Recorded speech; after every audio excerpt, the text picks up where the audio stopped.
बहुत समय पहले की बात है। एक साधु अपनी पत्नी के साथ नदी के तट पर रहता था। उन दोनों की कोई संतान नहीं थी। उनकी बड़ी इच्छा थी कि कम से कम एक संतान उनके यहाँ जरूर हो। एक दिन साधु जब तपस्या में लीन था, तभी एक चील ने अपने पंजे में फंसी एक चुहिया उसके ऊपर गिरा दी। साधु ने उस चुहिया को घर ले जाने का निश्चय किया, लेकिन उससे पहले उसने उसे एक लड़की में बदल दिया। उस लड़की को देखकर साधु की पत्नी ने पूछा, कौन है ये? इसे कहाँ से लाए हो? साधु ने पत्नी को पूरी बात बताई।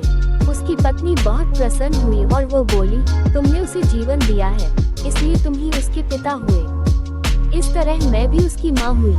हमारे यहाँ कोई संतान नहीं थी, इसलिए भगवान ने इसे हमारे पास भेजा है। जल्द ही वो बच्ची एक सुंदर युवती बन गई। जब वो 16 साल की हुई तो साधु और उसकी पत्नी ने उसका विवाह करने का निश्चय किया। साधु ने सूर्य देवता का आह्वान किया।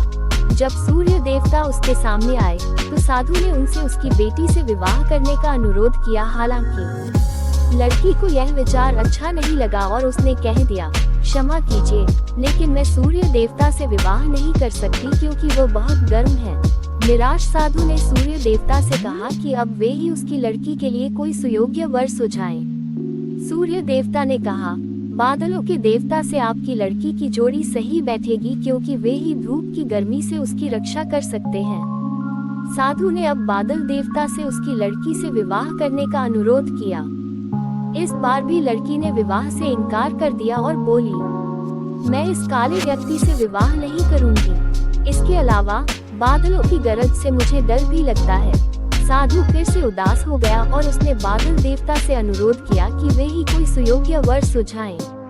बादल देवता ने कहा, पवन देवता के साथ इसकी जोड़ी अच्छी रहेगी क्योंकि वे आसानी से मुझे उड़ा सकते हैं। साधु ने अब पवन देवता से विवाह का अनुरोध किया। इस बार भी लड़की ने विवाह से इनकार कर दिया और बोली, मैं ऐसे अस्थिर व्यक्ति से विवाह नहीं कर सकती जो हर समय यहाँ वहाँ उड़ता रहता हो। साधु काफी परेशान हो गया। साधु ने पवन देवता से ही कोई सुयोग्य वर सुझाने को कहा।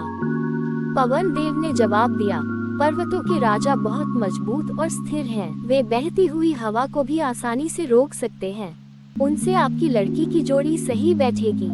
साधु अब पर्वतराज के पास गया और उससे उसकी लड़की के साथ विवाह करने का अनुरोध किया।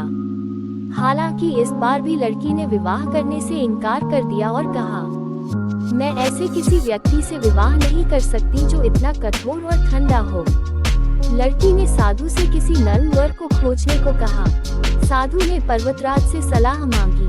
पर्वतराज ने जवाब दिया, किसी चूहे के साथ ही आपकी लड़की की जोड़ी अच्छी रहेगी क्योंकि वो नर्म भी है और आसानी से किसी पर्वत में भी बिल बना सकता है। इस बार लड़की को वर पसंद आ गया।